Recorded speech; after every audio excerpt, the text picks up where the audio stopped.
Viral, pria di Bojonegoro lepas celana di teras kafe, awalnya mondar-mandir terekam CCTV. Aksi seorang pria yang mendadak melepas celananya di teras sebuah kafe di Bojonegoro menjadi viral di WhatsApp.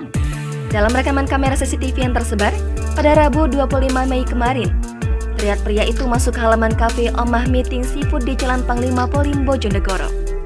Pria tersebut masuk melalui pintu depan yang tidak terkunci, padahal kafe masih dalam kondisi belum buka.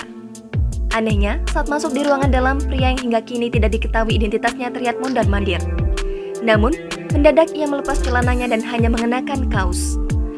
Terlihat dalam rekaman CCTV, aksi tidak senonoh itu terjadi pada Rabu 25 Mei kemarin sekitar pukul 5.00 waktu Indonesia Barat. Diduga, pagar di halaman kafe itu tidak dikunci sehingga pelaku bisa masuk. Siti, salah satu karyawan Meeting Seafood di lokasi mengungkapkan, ia mengetahui kejadian tersebut dari pemilik kafe. Tetapi kalau dilihat dari gelagatnya, orang yang masuk kafe di tempatnya bekerja itu seperti mengalami gangguan jiwa. Meski begitu, ia belum mengetahui apakah ada benda atau barang yang hilang atas ulah pria yang meresahkan tersebut.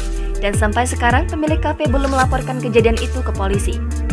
Ia juga tidak menjelaskan apakah ada orang yang melihat langsung kejadian itu, karena sejauh ini semua diketahui dari rekaman CCTV di kafe itu. Jangan lupa subscribe, share, komen, dan like ya.